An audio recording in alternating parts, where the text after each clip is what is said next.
Kaya, I think the floor is yours now. Thank you so much, Odetta.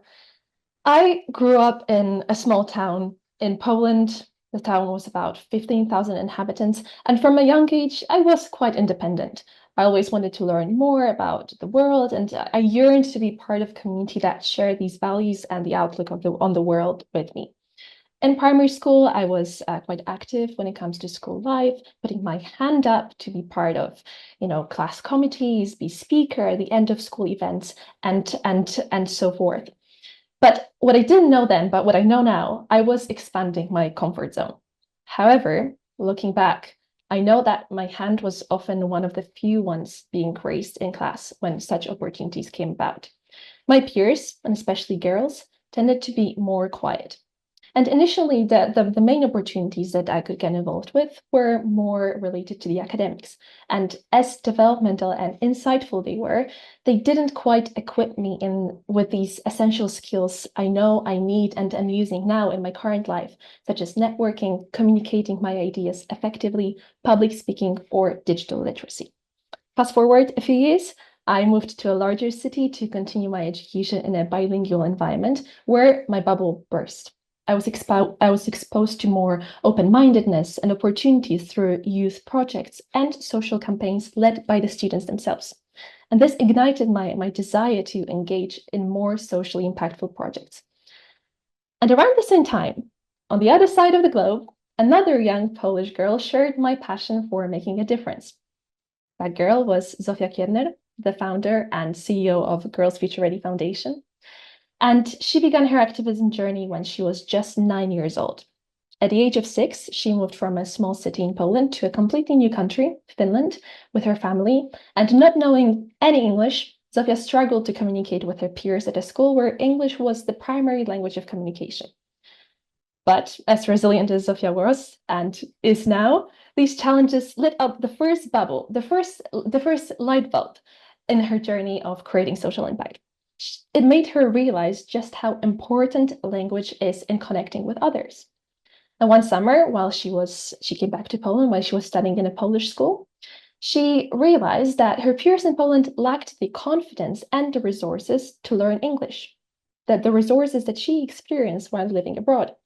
This personal experience, combined with kind of the style of teaching of English in Polish schools, which is very much focused on the grammar rather than speaking, motivated her to make a change. So she organized a book drive, collecting English books for a Polish school, despite the continued no or wait until you're older she heard from her head teacher at school. And after months and months of continued asking and proposing her idea, she was able to collect and donate over 40,000 English books to schools, orphanages, and English hospital and children's hospitals in Poland over 9 years with the help of volunteers in the US and Poland. This equalized the educational opportunities and improved learning quality in even the most remote areas of Poland and small towns, such as the one I come from. And despite facing these challenges and skepticism due to a very young age, Zofia persevered, demonstrating that impactful work knows no age or background. And the joy on the children's faces that were receiving these books only fueled her determination to continue her social mission. And this mission to empower the youth, especially young girls and women from Central Eastern Europe, turned into the Girls Future Ready Foundation. When, a few years later, Zofia and her family moved to the United States, so another country, another cultural shock and realization emerged. The girls that Zofia encountered in the United States were naturally more stronger and more active and open in presenting their views, whether at school or beyond. And this difference, again, led her to reflect on the educational systems and the differences between them among countries, and most importantly, the importance of skills like public speaking, global mindset, entrepreneurship, and self-confidence in the development of powerful, self-confident, and future-ready girls. We know that despite women making over 60% of college graduates in Central Eastern Europe, they hold only 8% of CEO positions, and with many leading companies lacking any female executives. And these statistics are shocking, and especially when I see and look back at my friends from my hometown that are so capable of becoming leaders, but are lacking the confidence and the belief that they actually can. I myself, driven by the feeling of self-agency and realization that there was a significant gap in confidence among my peers compared to Western countries, sought out opportunities to study abroad, where I ended up in the UK on an educational scholarship. And I wanted to learn from an environment that encouraged that self-confidence and practical skill development, such as regular public speaking competitions, networking sessions, business courses. And I then wanted to take those skills and give back to my community back at home. And similarly to Zosia, I noticed how much more confident girls in my new school were. And I wondered why I wasn't seeing that back at home. And it was around this time, at the age of 17, that I discovered the Girls Future Ready Foundation, which provided me with truly immense support and opportunities through mentoring programs, workshops, and masterclasses. And the community helped me realize my potential and fueled my passion for even passing on these skills to others even more. I'd like to say that before joining the Girls Future Ready Foundation from behind the scenes, where I am now working as a program director of one of the flagship programs, I went through all the foundation's programs, and this really helped me gain a better understanding of just how important the mission of the foundation is. And the Girls Future Ready Foundation provides girls from Central Eastern Europe, aged 14 to 24, with skills required for the future, such as networking, digital literacy, public speaking, and the confidence to do so. And the emergence of the Girls Go Ready program, which is one of the flagship programs of the foundation, was based on the realization that the self-confidence of girls in Central Eastern Europe is significantly lower than self-confidence of girls in Western countries. We really want to take from our experiences, from Zosia's, from mine, and all the girls that work behind the scenes at the foundation, and help our beneficiaries, the girls that participate in our programs, develop these soft skills, but also all the skills required for the future, so that they're stepping in it with more self-confidence. And seeing all the challenges in the current world and wanting to address these issues, the Girls Go Ready program emerged. What is the Girls Go Ready program that I'm talking about? The program connects, each year we connect girls from Central Eastern Europe, 200 girls from Central Eastern Europe with 100 native or fluent English speakers. And the girls work in mentor-mentee pairs for 6 months on monthly challenges on some of the most pressing global issues.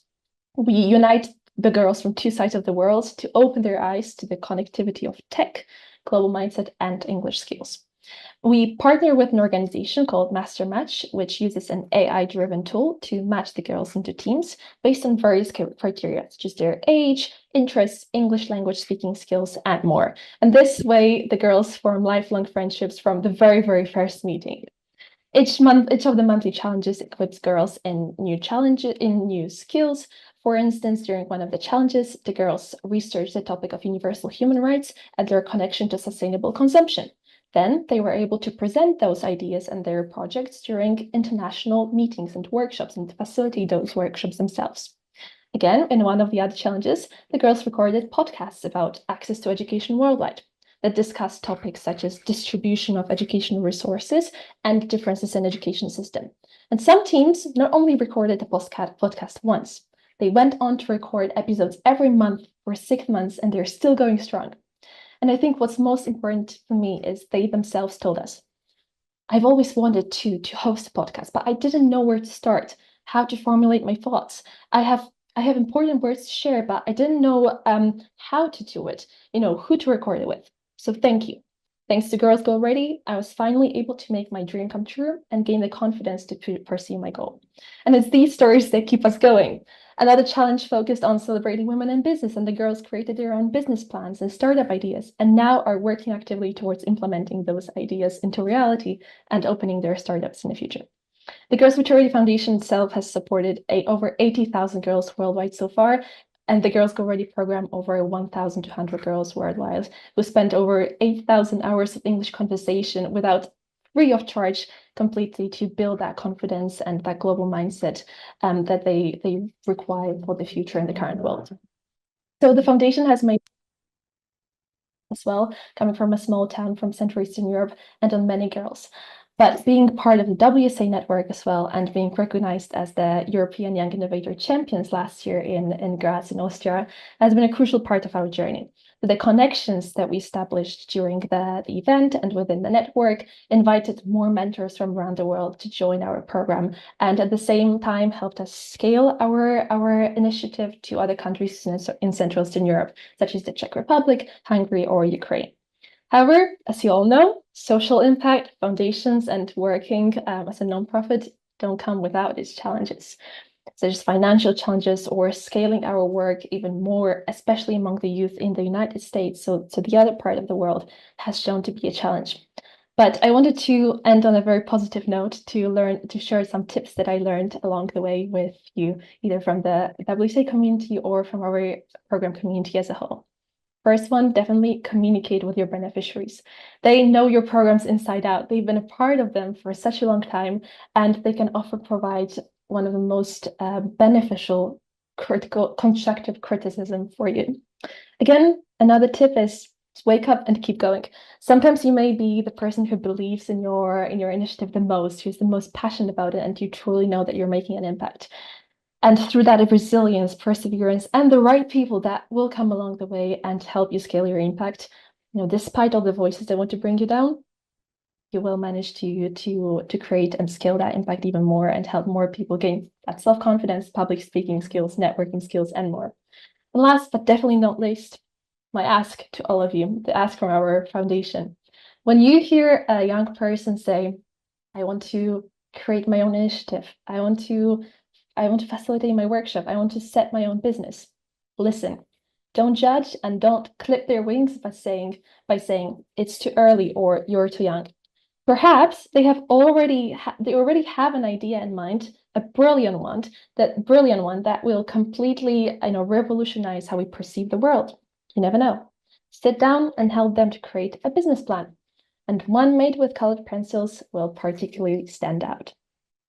Thank you. Thank you, Kaja. An amazing, inspiring story from completely different context and age group. Something that also witnessed quite recently, that a gap that is widening is not only like gender inequality, but there is also so much differences in terms of age and like how different age groups are actually living and experiencing the world. So it's very interesting that you bring that perspective. And I remember that at the jury meeting for where we saw Girls Future Ready, I was inspired. And I was thinking that like, oh my God, actually, with programs like this, the younger generation females are so lucky to be living at the current time, because technology really helps to push the boundaries and to change the status quo. And what you guys are doing is just brilliant, really. So let's come back to that. And I would love to connect, this also topic to Kaja, to you, because you are dealing with young population, at least, your segment of target users and females that you are trying to empower is, in a completely different age gap versus potentially, Lily's grandmother or, our mothers in general, right? Who might also have experienced more violence because due to lack of knowledge and that economic power. Do you get to experience or witness or hear anything? Like, do you discuss like physical safety and that safety topic within Girls Future Ready? Yeah, so thank you for mentioning this. I think it's very important to also understand that kind of safety aspect is a base of our life intergenerationally and across all ages. And within our foundation, our programs are targeted, as you said, to girls 14-24, which is quite a vulnerable age, which is the age of puberty, where you're just finding yourself, your self-confidence, etc. All our programs are very much kind of user-based. We're very we're constantly in contact with our beneficiaries, whether through master classes, the Her Story master classes that happen in a very intimate atmosphere of about 30 girls, that they're able to turn their cameras on, turn their mics on, ask questions, and don't feel intimidated by the fact that they're talking to, for example, a CEO or an ambassador of Poland in all these countries around the world. Again, with our Her Story programs, where the girls are able to work one-on-one with mentors who provide that guidance and perhaps that safety. If they have any problems, they have somebody to turn to, either it's us or a mentor that they're working with, and they're working on a project that they're very passionate about. And a lot of these projects address issues that the women face. For example, the girls organized conferences about self-confidence and how to kind of use your potential to build it up even more. Or within the Girls Go Ready program, we offer services from a very professional psychologist that we connect the girls with, the girls who turn to us, or we can discuss with them, and we realize that perhaps they may need that assistance. So it's very much we're very much for the girls we support. So these are some of the aspects how we address that safety, especially kind of also from the mental health side, which is just so important in the current world. Absolutely. And I love how you touch upon confidence. I think, yes, you kind of like took that as the core lacking element in females, in girls actually going out and being the change that they want to see, being there for themselves, and all of this, right? The lack of confidence from your Kaja perspective, if we continue talking, where do you believe it comes from? Is it small towns? Is it, what do you think, like, what are the key elements that still to this day in this connected world, abundant information online on everything, and self-learning abilities and everything, where does that gap of confidence really comes from? Yeah, so there are definitely a lot of factors, but I think some of the key ones, for example, like you mentioned, perhaps coming from communities, more vulnerable communities or smaller communities that are not exposed to all these opportunities. Like I mentioned, for example, student campaigns, youth clubs, or local culture, community centers.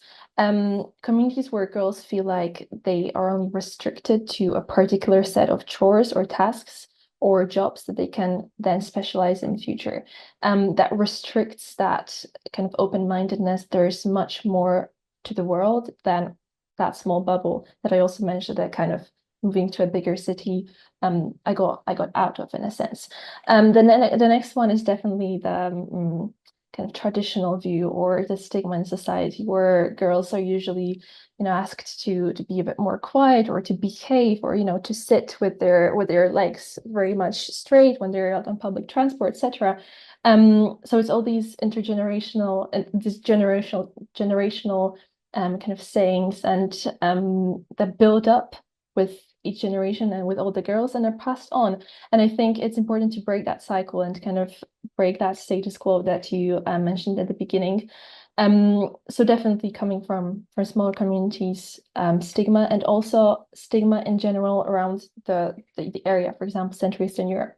When we think there are a lot of stereotypes about kind of people coming from Poland because of different kind of cultural understandings of what our culture looks like, or where we come to different cultures and how we contribute to it. But I think even being a woman coming from Poland, especially a young woman, also how Zofia, repeating Zofia's words, being a young woman from Poland, from Central Eastern Europe, is especially maybe challenging in the current times. And we hope to see more female Polish CEOs in the future take on those executive positions in global companies around the world. What about you, Kaja? Are there any obstacles and challenges that you're facing in growing your impact and including more females into that self-confidence journey that you're delivering? Yes, so definitely none of the journeys is without its challenges. So we want to keep all our programs and our impact, our work as available to as many girls as possible, for as long as we can. However, with that comes the support that we also require, especially, it's very common, I'm sure, for all of you initiatives, the financial support to maintain and sustain our initiatives. For example, the grand prize of our Girls Go Ready program is a fully funded trip to New York City for the girls to finally meet each other in person. And for that, we really welcome any support that we can receive. So that's one of the challenges. The other challenges is, for example, also showing our impact even more to the mentors from the United States and other English-speaking countries, and kind of showing them the value that the program could also have for them. Maybe not necessarily from that learning English language, but helping others learn it, learning about other cultures, gaining that global mindset, and perhaps reconnecting with their cultures. We have a lot of girls who have Polish heritage, whose parents, grandparents came from Poland, that are able to reconnect with that culture through chatting with their peers from Poland itself. And the other question was about advice I could give. So a motto that we follow at the Girls Future Ready is educate a girl and she will change the world.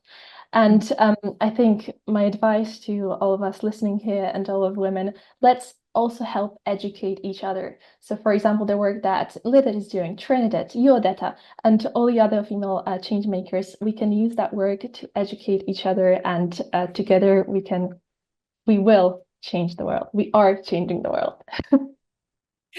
Amazing. And I love how it rhymes. Educate a girl and she will change the world. That's like perfect. Exactly. Trinidad, over to you.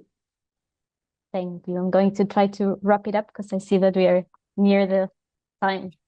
But I think one of the key challenges for us is the rise of AI and the rapid changing that is happening right now into like the labor market, and everything is like really pivoting the market, because nobody really knows what is going to happen with AI. And the one who says that knows, it's completely lying, because nobody really knows. So we need to be like out there and watching this change and pivoting and seeing, okay, this is happening. This is what our students need to learn. So this constantly rapid movement is very challenging. And also I think reaching women who, because when you are in touch, you don't need to build a career, become a programmer or a designer or a data analysis, but you can really thrive and put your business out there with knowing a little bit of technology. So also I think reaching these women who feel that technology may be so hard or maybe too far away, it's also a little bit of a challenge.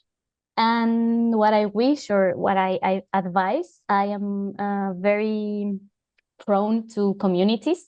I think these movements that we are like supporting each other's, and we are like really wanting each other to thrive, it's amazing. And I think women who are out there wanting to build something, come to your friends, to your community, to your like city community, or search in the internet who you can reach. Because for me, as I was like educated when I was little, women always were like competition, and that has been like changing in with the feminist rise and everything. And now I'm very, very sure that we are not competitors. There's space for everybody here. So for me, this is my advice, like reach your peers, reach your partners, reach your community, because you can build amazing things when you meet the right people. Yeah, I love what you said, because it really rings a bell. And I first heard a female saying that we don't have enough females on the boards of companies. And let's start by females inviting females, because in many cases, even females choose males, right? So males had their boys clubs and golfing clubs and all of this throughout the whole time, right? So it starts with us really being inclusive and like amplifying and taking example of you and including more females by empowering.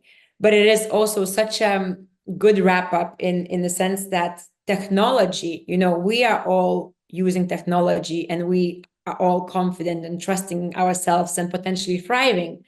And that is an element that does add that missing or kind of covers the gap in that on that journey to thrive through confidence and through being part of a community.